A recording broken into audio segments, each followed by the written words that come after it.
नमस्कार दोस्तों, global TV के इस एपिसोड में आपका स्वागत है, अभिनंदन है। आज के इस संस्करण में हम फिर चलते हैं इजराइल की ओर, इजराइल और हमास की कॉन्फ्लिक्ट की ओर। संघर्ष बहुत पुराना है और इजराइल एक स्वतंत्र फिलिस्तीन को मान्यता नहीं देता, ना ही कई सारे वेस्टर्न कंट्रीज फिलिस्तीन को एक स्वतंत्र देश मानना चाहते हैं। इस्लामिक दुनिया चाहे जो कहे, अरब या जिसे मिडिल ईस्ट या वेस्ट एशिया कहते हैं, उसके देश जो ईस्ट अफ्रीका से लेकर अफ़गानिस्तान तक फैले हुए हैं, पाकिस्तान भी शामिल है, वो फ़लस्तीन के समर्थन में चाहे जितना जोर लगा लें, इजराइल और वेस्ट इसको कभी भी फ़लस्तीन को एक स्वतंत्र राष्ट्र का दर्जा नहीं देगा। यासिर अराफात जो फ़लस्तीन के एक स्वतंत्र फ़लस्तीन के काफ़ी बड़े हिमायती थे, एक संदेहास्पद मृत्यु उनकी हुई थी जिसमें ये कहा गया था, कुछ इस्लामिक देशों ने ये आरोप लगाया था या ये शक जाहिर किया था कि शायद उन्हें स्लो पॉइजन दिया गया था और इसकी वजह से उनकी मौत हुई। उस वक्त भारत के रिश्ते फ़लस्तीन के साथ कुछ और थे, इराक़ के साथ कुछ और थे। भारत एक निरपेक्ष गुट के देशों का सदस्य था, जिसे नॉन अलाइंड मूवमेंट कहा गया था, जो दुनिया की दो सुपर पावर से अलग अपनी एक व्यवस्था बनाते हैं। उसमें इराक़ को भी, सद्दाम हुसैन को भी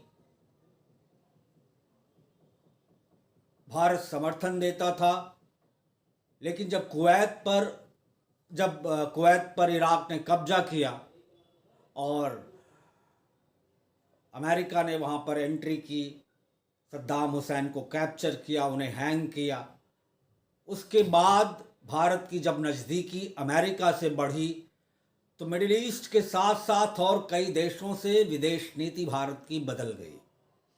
और ये बात प्रधानमंत्री श्री नरेंद्र मोदी के उस बयान से जाहिर है जिसमें इन्होंने पहली बार एक आक्रामक विदेश नीति की तरह को अपनाकर हमास को एक आतंकवादी संगठन घोषित किया और इजराइल की कार्रवाई को जायज़ ठहराया। अभी भी करीब 230 IDF इजरायली डिफेंस फोर्स के महिला और पुरुष सदस्य सैनिक हमास की कैप्टिविटी में हैं, हमास के कब्जे वाले क्षेत्र गजा में हैं। उसमें सामान्य जन भी हैं, महिलाएं हैं, बच्चे हैं, बूढ़े हैं, कई परिवारों की पीढ़ियां हैं, कई परिवार हैं। उनके क्या हालात हैं जो इक्का दुक्का वहाँ से हमास के लोग छोड़ दे रहे हैं, जो बाहर निकल कर आ रहे हैं, उनसे पता चल रहा है। नर्क जैसी स्थिति वहाँ पर है। ऐसे में टर्की ने अपना जंगी जहाज वो इजराइल की तरफ गजा की तरफ भेज दिया है, गजा के सपोर्ट में, और उसने खुलकर कहा है कि वो गजा के डिफेंस के लिए लड़ाई लड़ेगा इजराइल से। और उस जंगी जहाज में युद्धक पोत में एक ऐसा जेट लड़ाकू विमान नोटिस किया गया है जो अनयूजुअल है। अनयूजुअल कहने के कई मायने हैं। ऐसे जंगी जेट विमान होते हैं जो एटॉमिक बॉम्ब भी ले जा सकते हैं। इसको डिफाइन नहीं किया जा सका है, वो नोटिस किया गया है सैटेलाइट इमेजरी के जरिए, और वो दिखाई दे रहा है कि उस युद्धक पोत पर वो विमान खड़ा है। अब ये युद्ध 19वें 20वें दिन में प्रवेश कर रहा है और इजराइल के प्रधानमंत्री बेंजामिन नेतन्याहू ने ये कह दिया है कि गजा में वो कभी भी प्रवेश कर सकते हैं, एंट्री ले सकती है आईडीएफ। पहला मिशन इजराइल के नागरिकों और सैनिकों को छुड़ाने वाला वो नाकामयाब रहा। एक आईडीएफ के सैनिक की मृत्यु हुई और 3 और लोग घायल हुए। ऐसे में इजराइल की खुफिया एजेंसी मोसाद और आईडीएफ ये दोनों मिलकर कार्रवाई कर रहे हैं। अमेरिका ने इजराइल के चारों तरफ एक अभेद्य सुरक्षा कवच बनाया है। इजराइल की फौजें गजा को चारों तरफ से घेरे हुए हैं। राशन की सप्लाई बंद है, मेडिसिन की सप्लाई बंद है। थोड़ी देर के लिए खुली थी लेकिन अब बंद है।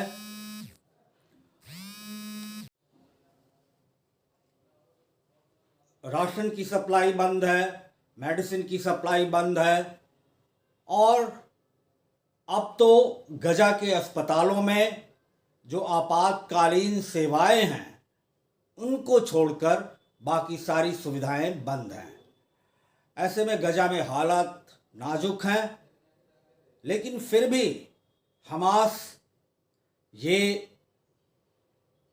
रिलीज नहीं कर रहा है जो कैप्टिविटी में 230-250 लोग हैं उसके। ऐसे में ये लड़ाई आगे और उग्र होगी, प्रचंड होगी, इस बात की पूरी संभावना है। आगे आते हैं, खबर लेते हैं एक ऐसे आतंकवादी समूह की जिसे अल कासिम कहते हैं। ऐसे तमाम सारे, मैं आपको थोड़ा इतिहास पे ले चलता हूँ, ऐसे तमाम सारे आतंकवादी संगठन थे जैसे अल नासिर, अल कासिम, अल हमजा, जो 60, 70, 80 के दशक में काफ़ी सक्रिय थे। इनका काम सिर्फ और सिर्फ केजीबी के इशारे पर, केजीबी ऐसे लोगों को पिक करती थी अफ्रीका से, लैटिन अमेरिका से, जो कम्युनिस्ट देश जहाँ पर कम्युनिज्म का प्रभाव होता था, वहाँ के देशों से कुछ ऐसे लोगों को पिक करती थी जो जिनके परिवार का सदस्य कोई वेस्टर्न कंट्रीज से प्रताड़ित हुआ रहता है। इस गुस्से को वो, उसके अंदर बैठे गुस्से को केजीबी ट्रेन करती थी, चैनलाइज करती थी और उनको वेस्ट और इजराइल के खिलाफ हाईजैकिंग, किडनैपिंग, किलिंग में इस्तेमाल करती थी। तो अल हमजा, अल नासिर, अल कासिम, ऐसे तमाम सारे आतंकवादी संगठन उस दौरान पनपे और उन्होंने, इसी में से एक नाम था कार्लोस द जैकाल का। एक ऐसे व्यक्ति की कहानी जो दिखने में बहुत आकर्षक, हैंडसम, जिस पर लड़कियां फिदा रहती थीं, यहाँ तक कि दुश्मन देशों की, उसकी कहानी मैंने अपनी किताब the story of an intern part 5 में लिखी है। अगर आपको मिले, कहीं पढ़ने का मौका मिले तो उसको खरीद कर जरूर पढ़ें। कार्लोस के बारे में ये बात मशहूर थी कि जो मिशन वो अपने हाथ में लेता था उसको कंप्लीट करता था। केजीबी ने उसे कई बार ट्रेन किया, कई बार वो वेस्टर्न कंट्रीज के कई सारे देशों के खिलाड़ियों को, लोगों को हाईजैकिंग में, किलिंग में शामिल रहा और बहुत ही सघन इंटरनेशनल ट्रैवल वो फर्जी पासपोर्ट के माध्यम से करता था। कार्लोस के बारे में ये 60s 70s की बात है और कार्लोस के बारे में आखिरी जानकारी जो मुझे मिली थी वो ये कि वो फ्रांस की किसी जेल में बंद है। अब उसकी अवस्था, एज 82, 83, 84 साल की हो रही होगी, तो वो स्वस्थ है, अस्वस्थ है, इसके बारे में कुछ नहीं पता। या है या नहीं है, इसके बारे में कोई जानकारी नहीं है। अब आते हैं आगे। इस पे मैं इस खबर को जोड़ना चाहूँगा। व्लादिमीर पुतिन, प्रेसिडेंट पुतिन ने एक बार फिर रूस को सोवियत संघ के युग में लाके खड़ा कर दिया है, जहां रूस की सामरिक शक्ति वेस्ट देख रहा है। यूक्रेन को जिस तरह युद्ध के दूसरे साल तक के खींच के लाए हैं, वो अपने आप में रूस की सैन्य क्षमता पर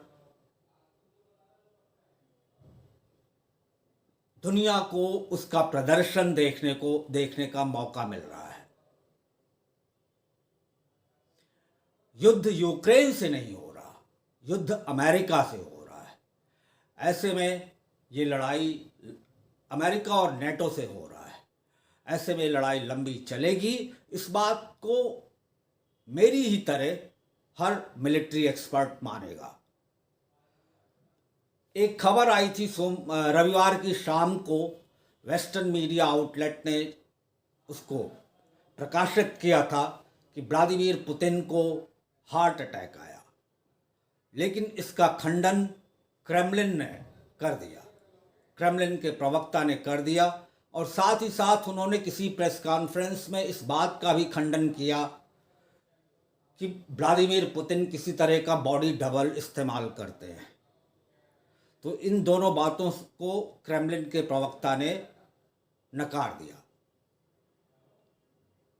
अब अगर हम वैश्विक मिलिट्री मैप को देखें तो एक लड़ाई यूरोप में चल रही है, रशिया, यूक्रेन, नेटो के बीच। एक लड़ाई इजराइल और इस्लामिक देशों से चल रही है, वेस्ट एशिया या मिडिल ईस्ट एशिया में। और एक लड़ाई छिड़ने की संभावना साउथ चाइना सी या चीनी ताइपे के इलाके में भी है, जो हो सकता है 6 महीने में शुरू हो जाए या हो सकता है उसके पहले। ये मेरा अंदेशा है। अगर ये 2 मुहाने खुल गए, एक मुहाना और खुलता है, तो उम्मीद है कि साउथ एशिया में भी लड़ाई छिड़ जाएगी। वो दोनों फ्रंट पे चलती है लड़ाई, या एक ही वेस्टर्न फ्रंट पे या चाइना के फ्रंट पे, ये गंभीरता पूर्वक आकलन करना मुश्किल है। लेकिन पाकिस्तान तंग करने की कोशिश करेगा भारत को। अब बात एक और, बिशन सिंह बेदी, जिनको स्पिन का जादूगर कहा जाता था, स्पिन बॉलिंग जो होती है, क्रिकेट की बात कर रहा हूं, उनका अभी कल परसों में निधन हुआ। और इसके साथ ही एक बार लोगों के जहन में, जो पुराने लोग हैं, 60, 70 और 80 के दशक की कहानी मैंने युद्ध के संदर्भ में भी कही और क्रिकेट के संदर्भ में भी कह रहा हूं, तो उन्हें याद होगा स्पिन क्वार्टेट या स्पिन चौकड़ी भारत की बहुत मशहूर थी, जिसमें बिशन सिंह बेदी, एरापल्ली प्रसन्ना, भागवत चंद्रशेखर और वेंकट राघवन, ये 4 लोग शामिल थे। इन्होंने कई सारे रिकॉर्ड बनाए और कई सारे मैचेज खेले। उस वक्त वर्ल्ड कप होते नहीं थे। वर्ल्ड कप 1975 से शुरू हुए और पहले 2 वर्ल्ड कप वेस्ट इंडीज ने जीते थे, जो अजेय टीम मानी जाती थी उस समय, 1975 और 1979 में। 1983 का तीसरा वर्ल्ड कप वो भारत ने जीता।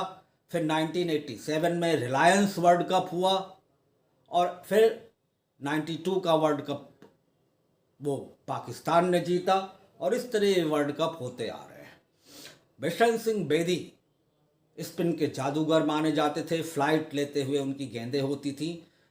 इसी में से एक चौकड़ी, इस चौकड़ी के एक जीवित शख्स जो अभी फिलहाल स्वस्थ हैं और बेंगलोर में रहते हैं, इरापल्ली प्रसन्ना। इनके बारे में मैंने धर्मयुग मैगजीन में पढ़ा था। धर्मयुग का कलेक्शन मेरे किसी रिश्तेदार के पास काफ़ी ज़्यादा था। कम से कम 19 जब से वो पब्लिश होनी शुरू हुई थी 1949 से लेकर और 1992 तक का संस्करण तो उनके पास था। फैजाबाद में वो रहते थे, तो मैं उनके यहाँ रहकर, मैं और मेरे बड़े भाई पढ़ाई करते थे, तो मैंने लगभग धर्मयुग पढ़ डाले थे सारे। तो उसमें एक धर्मयुग में 60s के एडिशन के किसी धर्मयुग में इरापल्ली प्रसन्ना का एक इंटरव्यू छपा था।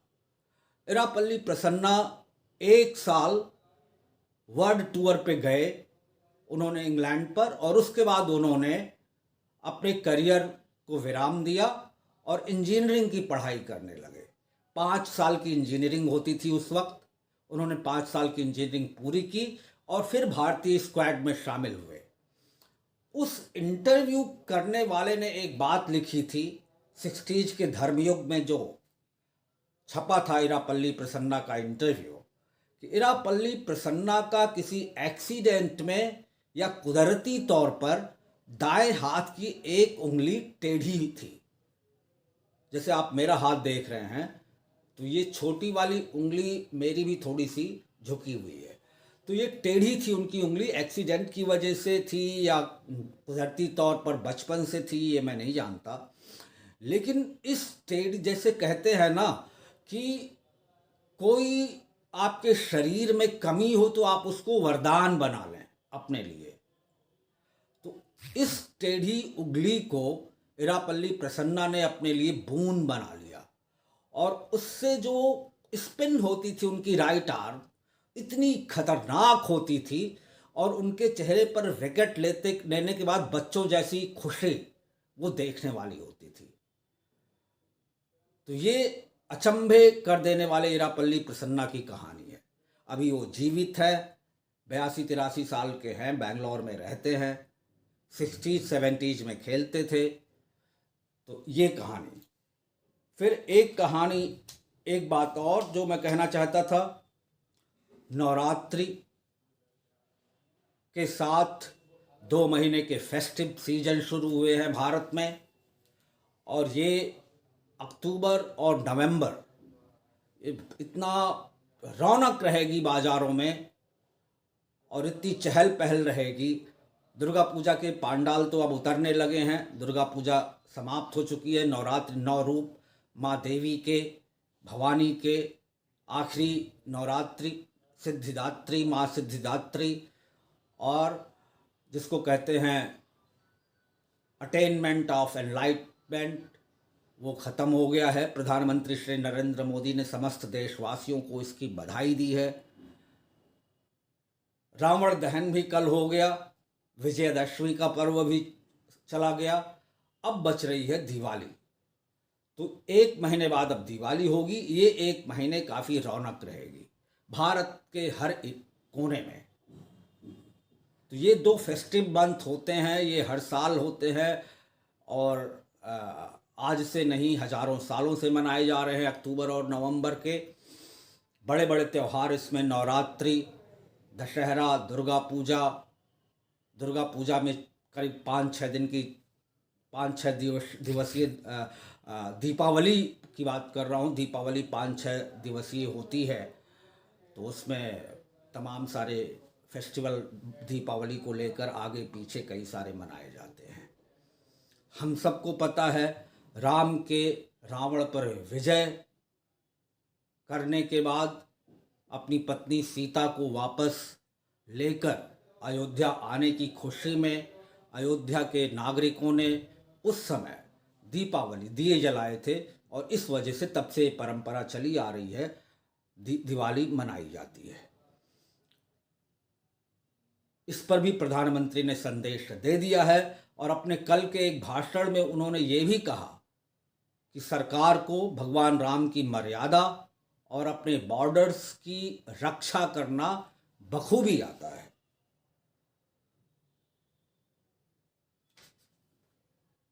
तो ये एक छोटी सी खबर और रह गई थी। खबर छोटी हो सकती है, लेकिन ये खबर कई सालों से छोटी ही कही जाती थी, और वो खबर है अफगानिस्तान की पाकिस्तान के ऊपर जीत की। इसके पहले वो इंग्लैंड को भी अफगानिस्तान ने हराया। अफगानिस्तान को छोटी टीम माना जाता है क्रिकेट वर्ल्ड में, लेकिन वो किसी कीमत पर बस इस मौके की देर थी। और ये फ्लूक नहीं है, फ्लूक नहीं है ये किसी भी कीमत पर एक छोटी टीम का एक बड़ी world cup winner team, 2 world cup winner teams को हराना, ये किसी कीमत पर फ्लूक नहीं है। एक कंसिस्टेंसी और मेहनत और प्रैक्टिस का नतीजा है कि अफगानिस्तान ने इसी वर्ल्ड कप में इंग्लैंड को हराया और पाकिस्तान को हराया। और गौरतलब बात यह है, अफगानिस्तान की इस टीम को ट्रेन करने वाले भारतीय टीम के एक समय के फील्डिंग के बेहतरीन खिलाड़ी और बॉलिंग के बेहतरीन धुरंधर अजय जडेजा ने ट्रेन किया है। इसी के साथ इस एपिसोड में इतना ही। फिर मिलें, किसी मुद्दे पर चर्चा करें, तब तक दीजिए विदा। धन्यवाद, नमस्कार।